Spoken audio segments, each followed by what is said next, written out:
حضرت جابر سے روایت ہے، فرمایا میں نے حضور صلی اللہ علیہ وسلم کو یہ فرماتے ہوئے سنا، بے شک آدمی اور کفر اور شرک کے درمیان فرق نماز ہی پیدا کرتی ہے، یعنی انسان کی اور کفر کے درمیان جو چیز حائل ہے وہ نماز ہے۔ اگر انسان اس حائل شدہ چیز کو ہٹا دے تو پھر اس کے دوسری طرف جانے میں دیر نہیں لگتی۔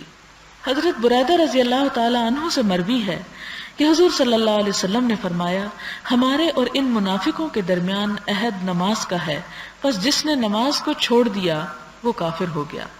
اس کو ترمذی نے روایت کیا ہے۔ اگلی حدیث حضرت شقیق بن عبداللہ تابعی سے ہے، جن کی جلالت شان پر سب لوگوں کا اتفاق ہے۔ انہوں نے فرمایا، حضور صلی اللہ علیہ وسلم کے صحابہ کرام نماز کے سوا کسی عمل کے متعلق یہ نہیں سمجھتے تھے کہ اس کا ترک کرنا کفر ہے، لیکن نماز کا چھوڑنا وہ کفر سے ملاتے تھے، اور شاید اسی چیز کی بنیاد پر یہ فتویٰ دیا گیا ہو۔ حضرت ابو ہریرہ رضی اللہ تعالی عنہ سے مروی ہے، فرماتے ہیں کہ حضور صلی اللہ علیہ وسلم نے فرمایا، قیامت کے دن بندے کے اعمال میں سے سب سے پہلے نماز کا حساب ہوگا۔ اگر اس کی نماز صحیح نکلی تو وہ کامیاب و کامران ہو گیا، اور اگر اس کی نماز خراب نکلی تو وہ ناکام و نامراد ہو گیا، اور اگر اس کے فرائض میں کچھ کمی ہوئی تو اللہ تعالیٰ ارشاد فرمائے گا، دیکھو میرے بندے کی کچھ نفلی عبادت بھی ہے کہ اس سے اس کے فرائض کی کمی کو پورا کیا جائے۔ پھر تمام اعمال کا یہی حال ہوگا۔ یعنی پہلے درجے پر کیا ہے کہ سب سے پہلا انڈیویجولی جو ہر ایک سے سوال ہوگا اس کے اعمال کے، انسان کے، تو نمازوں کا ہوگا، اور نمازوں میں سے بھی فرض نماز کا۔ اور یہ جو سنت اور نفل ہم پڑھتے ہیں یہ انہی نمازوں کی کمی کو پورا کرنے کے لیے کہ مثلا ان میں کوئی چھٹ گئی یا کوئی بھول گئی یا پاکی کی وہ مقدار نہ تھی مطلوبہ، تو یہ جو ہم نفل وغیرہ پڑھتے ہیں تو اس سے اس کو پورا کیا جائے گا۔ لیکن اگر انسان مسلسل نفل ہی چھوڑ دے، مسلسل سنتوں کو ترک کر دے اور خالی فرض پر رہے، تو آپ دیکھیں کہ پھر فرض اور اس کے اوپر کوئی پروٹیکشن نہیں رہے گی۔ سنت اور نفل دراصل اس نماز کو ایک طرح سے پروٹیکٹ کر دیتے ہیں۔ اور دیکھیں بعض اوقات ہم نماز پڑھتے ہیں اول سے آخر تک کچھ پتہ نہیں ہوتا پڑھا کیا ہے، تو یہ بھی نماز کے حق میں ایک کمی ہے۔ پھر اسی طرح یہ ہے کہ بار بار بھول جاتے ہیں 2 پڑھی ہیں کہ 4 پڑھی ہیں۔ پھر آپ دیکھیں کہ نماز میں جیسے التفات منع ہے۔ التفات کا معنی آپ کو معلوم ہوگا کہ نماز پڑھتے ہوئے ادھر ادھر دیکھنا، اس سے منع کیا گیا ہے۔ اس سے نماز میں کمی واقع ہو جاتی اس کے اجر و ثواب میں، کیونکہ جب اللہ تعالیٰ کہ حضور انسان کھڑا ہوتا ہے تو پورے ادب سے کھڑا ہونا چاہیے، نہ کہ انسان ادھر ادھر کی چیزوں پہ توجہ کرے۔ آپ اگر اپنے لیے سوچیں کہ کوئی شخص آپ سے بات کرتے ہوئے ادھر ادھر دیکھے تو آپ کو کتنا ناگوار محسوس ہوگا۔ اسی طرح اللہ تعالیٰ کو یہ بات سخت ناپسند ہے کہ کوئی شخص اس کے حضور کھڑا ہو اور ادھر ادھر دیکھ رہا ہو، یہ اس کی شان میں گستاخی بنتا ہے۔ تو یہاں پر نفل اور سنت کی بھی ایک طرح سے اہمیت اور فضیلت پتہ چلتی ہے۔ باب فضل الصف الاول والامر باتمام الصفوف الاول وتسویتها والتراص فيها، پہلی صف کی فضیلت اور اگلی صفوں کو مکمل کر کے انہیں سیدھا رکھنے اور مل کر کھڑا ہونے کی فضیلت کا بیان۔ یعنی جب جماعت سے انسان نماز پڑھے تو یہ نہیں کہ پچھلی صف پہ کھڑا ہو جائے، پہلے اگلی صف کو مکمل کیا جائے، اور پھر یہ کہ سیدھی لائن بنائی جائے اور پھر ساتھ ساتھ جڑ کے کھڑا ہوا جائے، نہ کہ ایک شخص یہاں اور دوسرا وہاں۔ حضرت جابر بن سمرہ رضی اللہ تعالی عنہما سے مروی ہے، فرمایا حضور صلی اللہ علیہ وسلم ہمارے پاس تشریف لائے اور فرمایا، کیا تم اس طرح صفیں نہیں بناتے جس طرح فرشتے اپنے رب کے حضور صفیں بناتے ہیں؟ جیسے کہ قرآن پاک میں فرشتوں کا قول سورۃ الصافات میں آتا ہے۔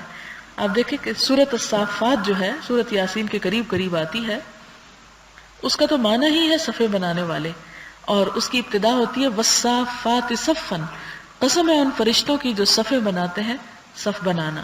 اور آگے جا کر اسی صورت میں آتا ہے وَإِنَّا لَنَحْنُ الصَّافُونَ، اور بے شک ہم صفیں باندھنے والے ہیں۔ اس سے آپ اندازہ کریں کہ اسلام میں لائن بنانا اور قطار میں کھڑا ہونا کتنا پسندیدہ ہے، کہ ان فرشتوں کی قسم کھائی گئی، انہیں گواہ بنایا گیا۔ تو یہاں پر آپ صلی اللہ علیہ وسلم بھی یہی فرماتے ہیں کہ کیا تم اس طرح صفیں نہیں بناتے جس طرح فرشتے اپنے رب کے حضور صفیں بنا کے عبادت کرتے ہیں؟ ہم نے عرض کی یا رسول اللہ صلی اللہ علیہ وسلم، فرشتے اپنے رب کے حضور کس طرح صفیں بناتے ہیں؟ یعنی فرشتوں کی صف کیسی ہوتی ہے؟ فرمایا اگلی صفوں کو مکمل کرتے ہیں اور صف میں ایک دوسرے سے مل کر کھڑے ہوتے ہیں۔ حضرت ابو ہریرہ رضی اللہ تعالی عنہ سے مروی ہے کہ حضور صلی اللہ علیہ وسلم نے فرمایا، اگر لوگوں کو معلوم ہو کہ آذان اور پہلی صف میں کتنا ثواب ہے تو ان کو ان اعمال کے لیے قرہ اندازی بھی کرنا پڑے تو کریں۔ یعنی یہاں پر آذان کی بات کی گئی تو دو باتیں پتہ چلتی ہیں۔ نمبر ایک، آذان دینا، یعنی دینے میں کتنا اجر اور ثواب ہے، اور نمبر دو یہ کہ آذان سنتے وقت اس کے جواب دینے میں کتنا اجر و ثواب ہے۔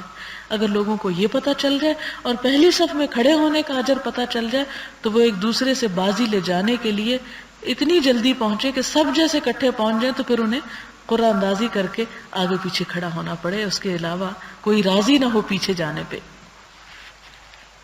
حضرت ابو ہریرہ رضی اللہ تعالی عنہ سے مروی ہے، فرماتے ہیں کہ حضور صلی اللہ علیہ وسلم نے فرمایا، مردوں کی صفوں میں سے بہترین صف پہلی صف ہے اور سب سے بری صف آخری صف ہے، اور عورتوں کی صفوں میں سے بہترین صف آخری صف ہے اور سب سے بری صف پہلی صف ہے، اور یہ اس صورت میں جب کہ مردوں کے پیچھے نماز پڑھی جا رہی، کیونکہ آپ جانتے ہیں کہ مسجد نبوی میں جب مرد اور عورتیں نماز پڑھتے تو اس کے بیچ میں کوئی دیوار یا کوئی کرٹن یا کوئی کنات یا تمبو نہیں لگے ہوتے تھے، وہ سب سے آگے مرد کھڑے ہوتے، اس کے پیچھے بچے ہوتے اور اس کے پیچھے ڈائریکٹلی عورتیں کھڑی ہوتی تھیں۔ اب ایسی صورت میں جو صف مردوں سے قریب تر ہے وہ نماز میں اس طرح کنسنٹریشن اس میں شاید نہیں ہو سکتی، اس لیے اس کو ناپسندیدہ قرار دیا گیا۔ لیکن اگر عورتوں کی الگ جماعت ہے تو اس کا وہی حکم ہے جیسے مردوں کا حکم ہے کہ وہ پہلے پہلی صفوں کو مکمل کریں، اگلی صفوں کو، اور پھر اس کے بعد پیچھے جائیں۔ حضرت ابو سعید خدری رضی اللہ تعالی عنہ سے مروی ہے کہ حضور صلی اللہ علیہ وسلم نے اپنے صحابہ کرام میں پیچھے رہنے کا رجحان دیکھا تو ان سے فرمایا، آگے بڑھو اور میرے پیچھے کھڑے ہو جاؤ، اور جو بعد میں آئے وہ تمہارے پیچھے کھڑا ہو۔ ایک گروہ مسلسل پیچھے رہتا ہے حتیٰ کہ اللہ تعالیٰ انہیں پیچھے کر دیتا ہے۔ یہ ہے تاخیر کا گناہ کہ نیک کام میں پیچھے نہیں رہنا چاہیے، نیک کام میں سب سے آگے رہنا چاہیے۔ یہاں پر بات ہو رہی ہے نماز کی۔ ہمارے ہاں عموماً نماز میں بھی ہم لیٹ پڑھتے ہیں، اور اگر اکٹھا پڑھنا ہو تو کہتے ہیں اچھا ابھی تو وہ کھڑے ہی ہو رہے ہیں، اتنے میں میں ذرا وضو کر کے آ رہا ہوں، اور جب وہ آخری رکعت میں ہو تو انسان کے میں شامل ہو گیا ساتھ۔ یہ اسی طرح دین کی مجلس ہے۔ اب بعض لوگ یہاں مجھے بہت افسوس سے کہنا پڑتا ہے کہ اس وقت پہنچتے ہیں جب درس شروع ہو چکا ہوتا ہے، تو یہ بھی عموماً انسان کی سستی کی عادت بن جاتی ہے، اور انسان پیچھے ہوتا ہوتا اسے ایسی عادت پڑتی ہے پیچھے رہنے کی، یہاں تک کہ اللہ تعالیٰ بھی ان کو پیچھے کر دیتا ہے۔ کس چیز میں پیچھے؟ کسی بھی چیز میں پیچھے۔ اب آپ خود سوچے، اجر میں پیچھے، یا رحمت میں پیچھے، یا مغفرت میں پیچھے، یا اپنے سے دور کر دے۔ جیسے مقربین جو ہیں، آپ کو معلوم ہے کہ قرآن پاک میں سورۃ الواقعہ اگر آپ پڑھیں تو اس میں 3 گروہوں کا ذکر ملتا ہے۔ ایک سابقین جن کو دوسری جگہ مقربین بھی کہا گیا، دوسرا اصحاب الیمین، اور تیسرا اصحاب الشمال۔ تو مقربین جو ہیں وہ کس طرح مقربین بنتے؟ جو سب سے پہلے پہنچ جائیں اور قریب ہو جائیں۔ تو اللہ تعالیٰ کے راستے میں نکلنے کے لیے جو سب سے پہلے نکلے وہی مقربین ہو سکتے ہیں، خواہ وہ نماز کی بات ہو، خواہ وہ علم کی بات ہو، خواہ وہ کسی دینی مجلس اور ذکر کی بات ہو۔ تو اس چیز کا اہتمام زندگی میں کرنا ضروری ہے، ورنہ ہم ایک دوسرے کو دیکھتے رہتے ہیں، اچھا میرے پیچھے ابھی 10 لوگ ہیں تو اس لیے میں بھی اگر لیٹ ہوں تو کوئی بات نہیں۔ یہ طریقہ کار اور یہ طرز عمل کسی پڑھے لکھے مسلمان کا نہیں ہو سکتا۔ حضرت ابو مسعود رضی اللہ تعالی عنہ سے مروی ہے، فرماتے ہیں کہ حضور صلی اللہ علیہ وسلم نماز میں ہمارے کندھوں پر ہاتھ رکھتے اور فرماتے، برابر سیدھے ہو جاؤ اور اختلاف مت کرو، کہ اس طرح تمہارے دلوں میں اختلاف پیدا ہو جائے گا۔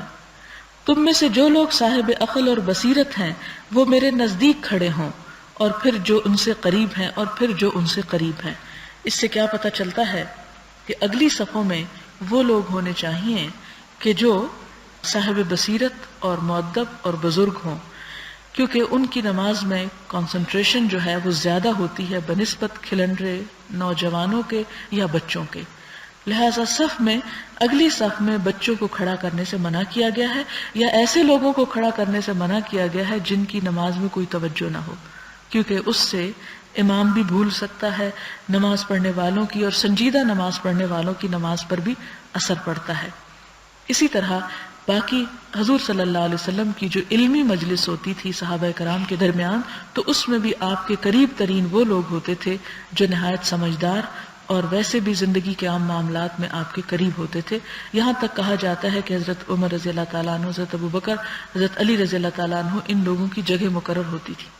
اور ہوتا یہ تھا کہ جب علم و فضل والا شخص آتا اس کو آپ صلی اللہ علیہ وسلم قریب بٹھاتے اور باقی لوگ پیچھے چلتے چلے جاتے. حتیٰ کہ ایک موقع ایسا آیا کہ قریش کے سرداروں کو شکایت پیدا ہوئی کہ ہمیں آہستہ آہستہ آہستہ سب کے پیچھے کر دیا جاتا ہے. اس موقع پہ یہ انہیں بتایا گیا کہ تم وہ لوگ ہو کہ جب تمہیں حق کی طرف بلایا گیا تو تم نے اسے قبول نہ کیا، دوسرے لوگ قبول کر کے آگے بڑھ گئے، تم نے تاخیر کی، حتیٰ کہ اللہ تعالیٰ نے تمہیں سب سے پیچھے کر دیا. حالانکہ وہ حسب نسب کے اعتبار سے، خانہ کعبہ کی تولیت کے اعتبار سے، مال و دولت کے اعتبار سے غریب درجے کے مسلمانوں سے بہت آگے تھے، لیکن ایمان نے اور عمل صالح نے غریب لوگوں کو آگے بڑھا دیا اور انہیں پیچھے کر دیا. تو اللہ تعالیٰ کے ہاں اصل جو مقربین کی صفت ہے وہ نہ شکل و صورت کو دیکھتا ہے، نہ مال کو دیکھتا ہے، نہ علم کی ڈگریوں کو دیکھتا ہے، وہ یہ دیکھتا ہے کہ کسی کے اندر تقویٰ کتنا ہے. اور تقویٰ کیا ہے کہ اللہ کی راہ میں نکلنے کا شوق اور محبت کتنی ہے. اس کے بعد اگلی حدیث میں آتا ہے، حضرت انس رضی اللہ تعالی عنہ سے مروی ہے، فرماتے ہیں کہ حضور صلی اللہ علیہ وسلم نے فرمایا، اپنی صفوں کو سیدھا رکھا کرو، کیونکہ صفوں کو سیدھا کرنا بھی نماز کو مکمل کرنے کا حصہ ہے. یعنی اقامت صلاۃ اس وقت تک نہیں ہوتی جب تک صف سیدھی نہ ہو.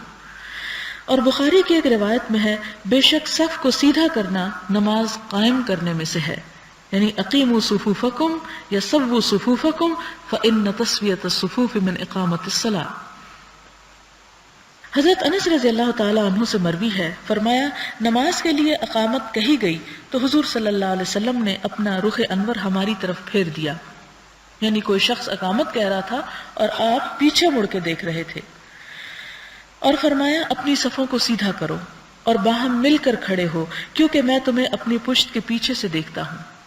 یعنی آپ صلی اللہ علیہ وسلم کی نگاہ بصیرت کی نگاہ تھی. جس طرح ایک ماہر استاد اپنی کلاس میں بیٹھے ہوئے ہر شخص پر نظر رکھتا ہے اور وہ ایک طرح سے خواہ وہ بالکل ان کی عین آنکھ کے سامنے نہ ہو لیکن وہ محسوس کر لیتا ہے، اسی طرح آپ صلی اللہ علیہ وسلم اگرچہ آگے دیکھ رہے ہوتے تھے لیکن آپ کی بصیرت اور آپ کی وہ کہتے ہیں نا کہ وہ چھٹی حس جسے ہمارے ہاں بولتے ہیں کہ وہ قوت اتنی زیادہ تھی کہ جس کی وجہ سے پیچھے خلل ڈالنے والے جو تھے ان کو بھی آپ پہچان جاتے تھے. اگلی حدیث جو ہے وہ بخاری ہی کی ہے. ایک صحابی کہتے ہیں کہ ہم میں سے ہر شخص اپنا کندھا اپنے ساتھی کے کندھے سے اور اپنا قدم ساتھی کے قدم سے ملاتا تھا. یعنی اس طرح صف کھڑے ہونا چاہیے کہ یہ جو شولڈرز ہیں دوسرے کے ساتھ لگے ہوئے ہونے چاہیے، ان میں فاصلہ نہیں ہونا چاہیے. اور ایک روایت میں آتا ہے کہ پاؤں تک ملانے کا حکم دیا گیا ہے. حضرت نعمان بن بشیر سے روایت ہے، فرمایا میں نے حضور صلی اللہ علیہ وسلم کو یہ فرماتے سنا، اپنی صفوں کو سیدھا کرو ورنہ اللہ تعالیٰ تمہارے چہروں کے درمیان اختلاف پیدا کر دے گا. اب تمہارے چہروں کے درمیان یعنی اس کے کئی مفہوم ہو سکتے ہیں. ایک مفہوم تو یہ ہے کہ مسلمانوں کے باہم منہ ایک دوسرے سے مختلف ہو جائیں گے، یعنی وہ دیکھیں گے اور ایک دوسرے سے منہ موڑ دیں گے، یعنی دل پھٹ جائیں گے. اور دوسرا معنی کیا ہے کہ تمہارے چہرے بگڑ کر رہ جائیں گے، کیونکہ انسان کی جو بھی نیکی بدی ہوتی ہے اس کا اظہار اس کے چہرے پر آنے لگتا ہے. اسی لیے آپ دیکھیں کہ قرآن پاک میں آتا ہے ناسیۃ کاذبہ، جھوٹی پیشانی. اور اب یہ میڈیکل سائنس اس بات کو پروو کرتی ہے کہ انسان کی جو ناسیہ یعنی اگلا حصہ جو ہے، ناسیۃ کاذبہ قرآن پاک میں ناسیہ ماتھے کے اس حصے یا سر کے اس حصے کو بولا جاتا ہے. انسان کے جو ایموشنز ہیں یا اس کی جو تھنکنگ ہے وہ کنسنٹریٹ کرتی ہے اس ایریے میں. اور اگر وہ جھوٹا ہے تو بھی پھر اس کے جھوٹ کا اظہار جو ہے اس کے چہرے پہ آ جاتا ہے. اور اسی طرح جو سچ بولنے والا ہے وہ بھی اپنے چہرے سے پہچانا جاتا ہے. قرآن پاک میں بھی چہروں کی پہچان کا ذکر ملتا ہے، تعرفہم بسیماہم اور سیماہم فی وجوہہم من اثر السجود. تو یہ الفاظ چہروں کی علامات کے ذکر میں آتے ہیں. اور مسلم کی ایک اور روایت میں ہے، حضور صلی اللہ علیہ وسلم ہماری صفوں کو سیدھا کرتے تھے، حتیٰ کہ وہ اس قدر سیدھی ہو جاتی کہ ان کی مدد سے تیر سیدھے کیے جا سکتے تھے. یہاں تک کہ آپ نے خیال فرمایا کہ ہم اس حکم کو سمجھ گئے، یعنی اتنا عرصہ آپ کو لگا اور بار بار سیدھا کرانا پڑا. آپ نے سمجھا کہ اب بات درست ہو گئی. پھر ایک دن آپ باہر تشریف لائے، آپ کھڑے ہوئے تکبیر کہنے والے تھے کہ آپ نے ایک آدمی کو دیکھا کہ اس نے اپنا سینہ سب سے آگے نکالا ہوا تھا. آپ نے فرمایا اے اللہ کے بندو اپنی صفوں کو سیدھا رکھا کرو ورنہ اللہ تعالیٰ تمہارے چہروں کے درمیان اختلاف پیدا کر دے گا، یعنی تمہیں باہم ایک دوسرے سے جدا کر دے گا۔ اور اسی لیے اقبال نے ایک شعر میں کہا تھا جس کا مفہوم کچھ یوں ہے کہ مسلمانوں کی فرقہ واریت کا اصل سبب یہ ہے کہ ان کی صفیں ٹیڑھی ہو گئی نماز میں اور دل پریشان، یعنی دل کے اندر نماز کی محبت یا دل میں خشوع و خضوع نہ رہا، لہٰذا امت کا شیرازہ بکھر کر رہ گیا۔ آپ دیکھیں کہ نماز یہ جو 5 وقت کی ہے یہ دراصل ہے ہی اس لیے کہ امت کو ایک جگہ اکٹھا کیا جائے، ایک پلیٹ فارم پہ جمع کیا جائے اور انہیں 5 وقت اللہ تعالیٰ کے سامنے ان کے دل دماغ ضمیر کو حاضر کیا جائے کہ وہ اپنے نفع نقصان کو سوچیں۔ لیکن کتنی بڑی چیز ہمارے سامنے ہے جس کو ہم اگنور کیے ہوئے ہیں۔ حالانکہ نماز کا سین ہی اتنا زبردست سین ہے جو غیر مسلموں کو مسلمان بنا دینے کے لیے کافی ہے، یعنی عمل ہی اتنا زبردست ہے ایک نماز کا پورا ایکشن۔ اس سلسلے میں آپ کو ایک اور بات میں بتاتی چلوں کہ میں نے ایک کوٹیشن پڑھی ہے انٹرنیٹ کی، اس میں اسلام کے بارے میں جو کچھ کہا گیا ہے اس میں یہ ہے کہ اللہ تعالیٰ کی جو ڈسکرپشن اس میں بیان کی گئی ہے وہ اتنی ہیبت ناک ہے اور مسلمانوں کا جو اسلام کو اتنا مسخ کر کے پیش کیا گیا ہے۔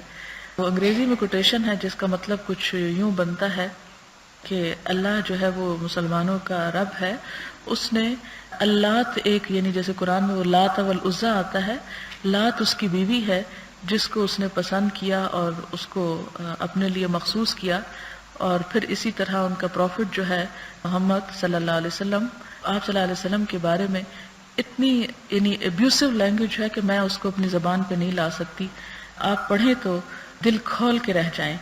اب دیکھیں کہ یہ ایک اور یلغار ہے جو مسلمانوں پر اس ذریعے سے کی جا رہی ہے، لیکن ہم میں سے کتنے لوگ ہیں جو اس کے مقابلے یا اس کا جواب دینے کے لیے کسی سطح پر تیار ہوں؟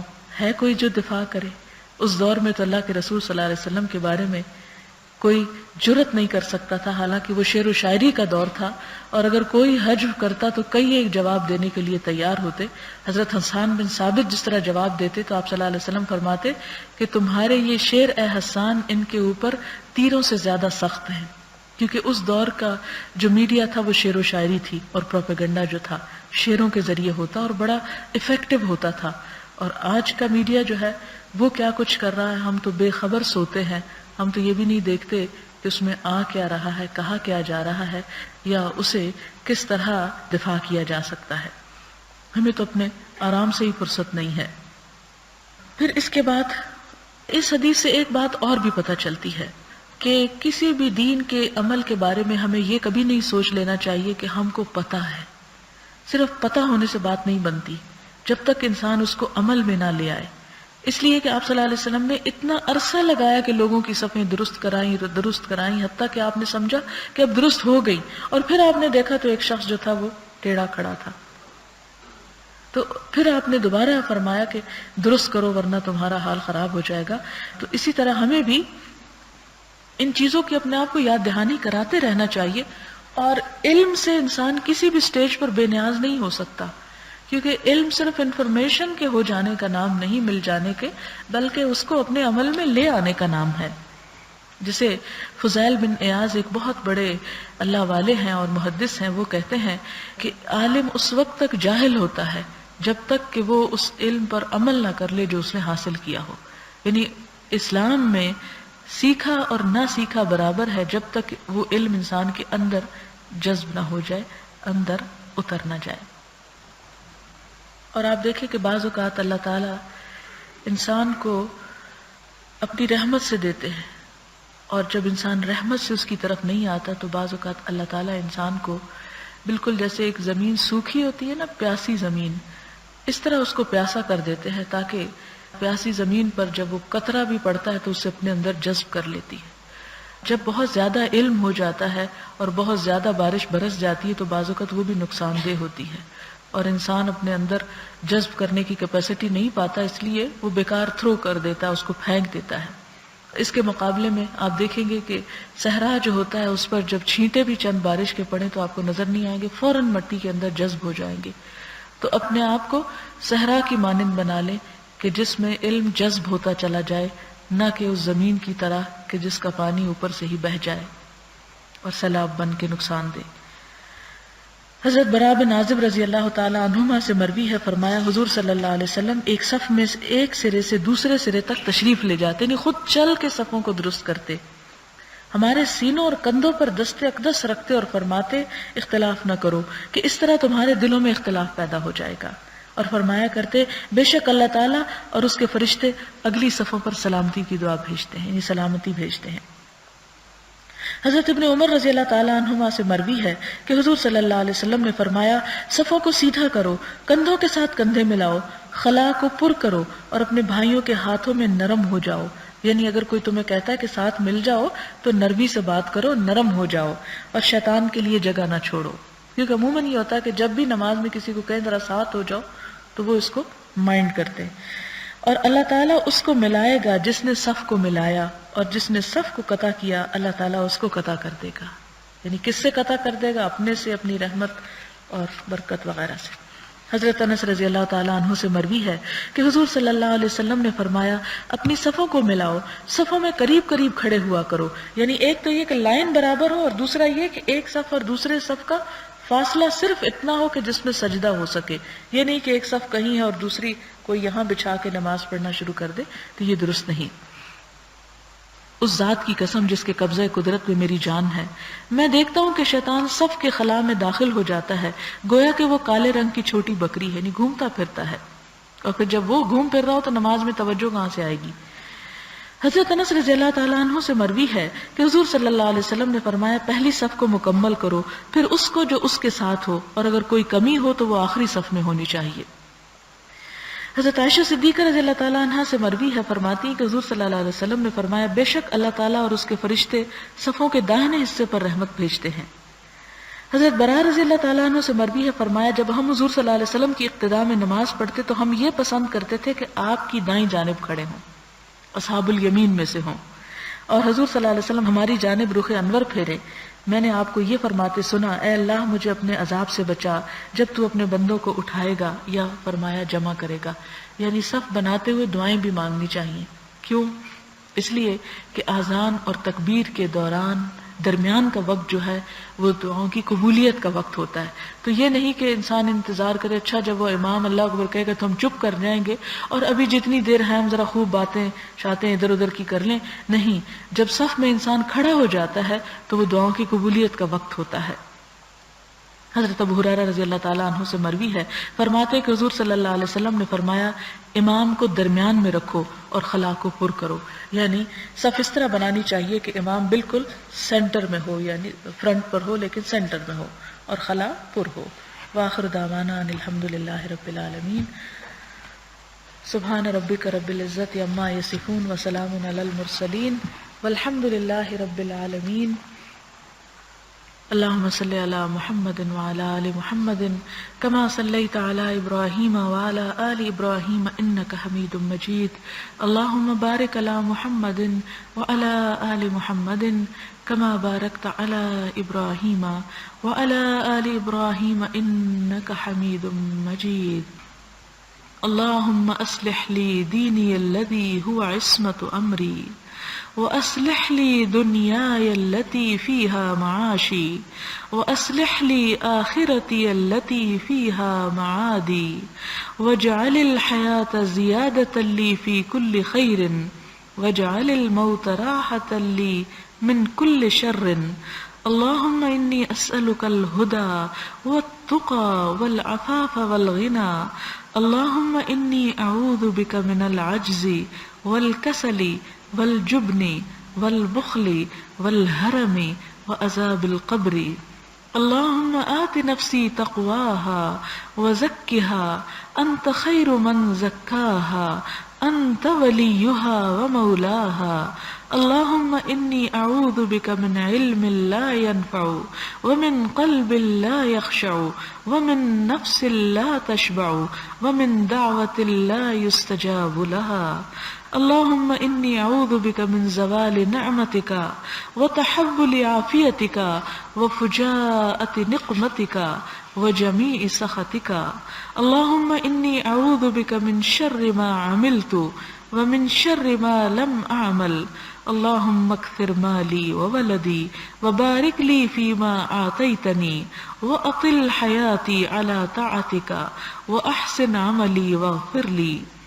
اللهم رحمتك أرجو فلا تكلني إلى نفسي طرفة عين وأصلح لي شأني كله لا إله إلا أنت لا إله إلا أنت سبحانك إني كنت من الظالمين. اللهم مصرف القلوب صرف قلوبنا على طاعتك يا مقلب القلوب ثبت قلوبنا على دينك. اللهم إنا نسألك العافية في الدنيا والآخرة. اللهم إنا نسألك العفو والعافية في ديننا ودنيانا وأهلنا ومالنا. اللهم استر عوراتنا وآمن رواتنا. اللهم احفظنا من بين أيدينا ومن خلفنا وعن أيماننا وعن شمائلنا ونعوذ بعظمتك أن نغتال من تحتنا. اللهم أحسن عاقبتنا في الأمور كلها وأجرنا من خزي الدنيا وعذاب الآخرة. رب اجعلني لك شكارا لك ذكارا لك رهابا لك مطوعا إليك مخبتا أواها منيبا. رب تقبل توبتي واغسل حوبتي وأجب دعوتي وثبت حجتي واهد قلبي وسدد لساني واسلل سخيمة قلبي. ربنا تقبل منا إنك أنت السميع الدعاء وتب علينا إنك أنت التواب الرحيم. وصلى الله تعالى على خير خلقه محمد وعلى آله وأصحابه وأهل بيته أجمعين برحمتك يا أرحم الراحمين. إلهي آمين. سبحانك اللهم وبحمدك نشهد أن لا إله إلا أنت نستغفرك ونتوب إليك. والسلام علیکم ورحمۃ اللہ وبرکاتہ.